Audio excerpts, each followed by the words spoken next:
Hello friends, आप देख रहे हैं आपका चैनल शेयर बाजार विद आयुष। और दोस्तों, हम जिसका इंतज़ार कर रहे थे भारत कुकिंग कोल लिमिटेड की एंकर बुक के बारे में, वो दोस्तों कंपनी की एंकर बुक जो है वो निकल कर आ चुकी है। किस तरीके की एंकर बुक है इसको हम समझेंगे इस वीडियो में, जानेंगे कौन कौन से नाम है, ये भी जानेंगे कि दोस्तों एंकर बुक अच्छी है या फिर ख़राब है, और अगर अच्छी है तो उसका इम्पैक्ट किस तरीके का आएगा, और अगर ख़राब है तो उसका इम्पैक्ट किस तरीके से आएगा। तो इस वीडियो को आप लोग देखिएगा पूरा, लेकिन उससे पहले अगर अभी तक दोस्तों आपने चैनल को सब्सक्राइब नहीं किया है, फर्स्ट टाइम विजिट किया है, तो ज़रूर सब्सक्राइब आप लोग कर लीजिएगा। ये बिना किसी तरीके की कंपनी की एंकर बुक पे आते हैं, और ये दोस्तों कंपनी की एंकर बुक है आपके सामने। तो सबसे पहला दोस्तों जो नाम याद रखिएगा दिया है वो है LIC का। जी हाँ, सबसे जो पहला नाम हमको आता हुआ देखने को मिल रहा है वो है LIC का, जिसने करीबन 28.56% ऑफ दिस एंकर बुक, मतलब जो पूरी एंकर बुक है उसका 28% एकमात्र याद रखिएगा LIC के द्वारा लिया गया है। 23 रुपीज़ पे लिया गया है, और लगभग याद रखिएगा इनके द्वारा जो निवेश किया गया है वो है दोस्तों 78 करोड़ रुपीज़। ठीक है, 78 करोड़ 3600 रुपीज़ जो है वो याद रखिएगा इनके द्वारा लगाए गए हैं।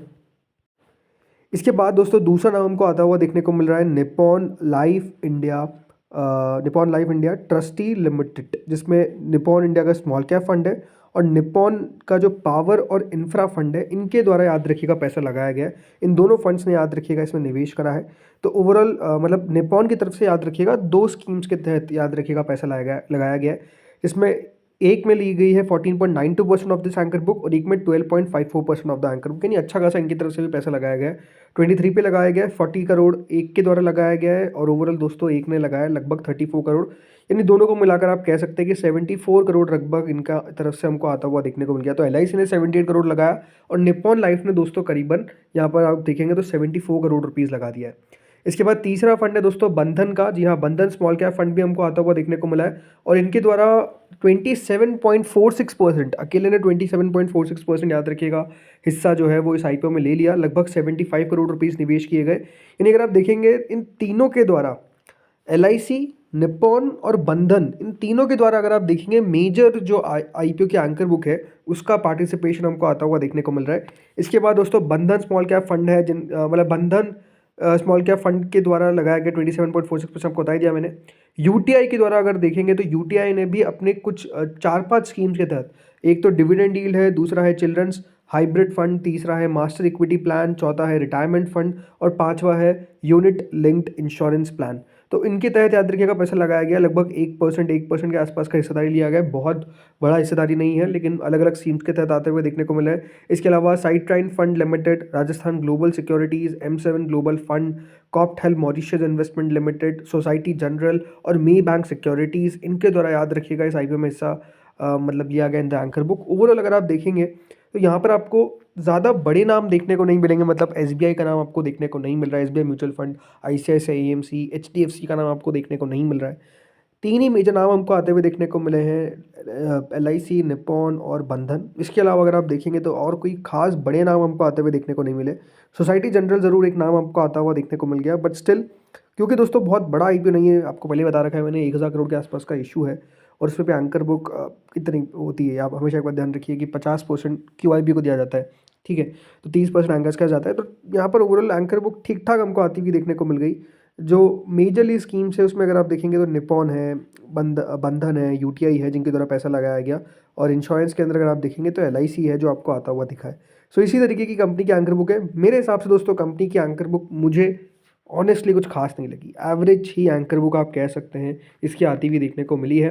LIC का नाम आने की एक्सपेक्टेशंस थी, क्योंकि दोस्तों एक गवर्नमेंट कंपनी, और LIC ऑलमोस्ट अगर आप देखेंगे गवर्नमेंट कंपनीज़ में पार्टिसिपेट लेती है, और यहाँ पर पार्टिसिपेशन आपको आता हुआ देखने को मिल गया।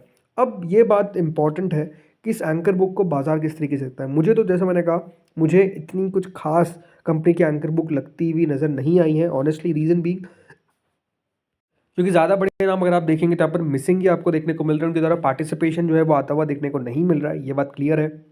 ये भी आपका सवाल हो सकता है कि फिर इसकी एंकर बुक का क्या असर पड़ सकता है। तो देखिए, असर पड़ सकता है, हो सकता है कि इस एंकर बुक से थोड़ा सा डाउन ही जाता हुआ दिखे।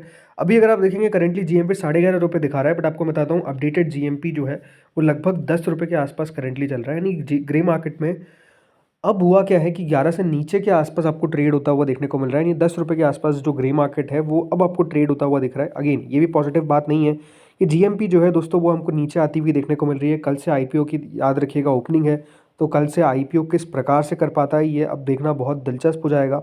जैसे मैंने कहा, एंकर बुक ने बहुत ज़्यादा प्रभावित नहीं किया। ये कह सकते हैं कि एंकर बुक ऐसे नहीं आई कि उसको देख के लगे कि वाह क्या कंपनी की एंकर बुक आती हुई देखने को मिली है, ये भी अपने आप में एक नेगेटिव बात है।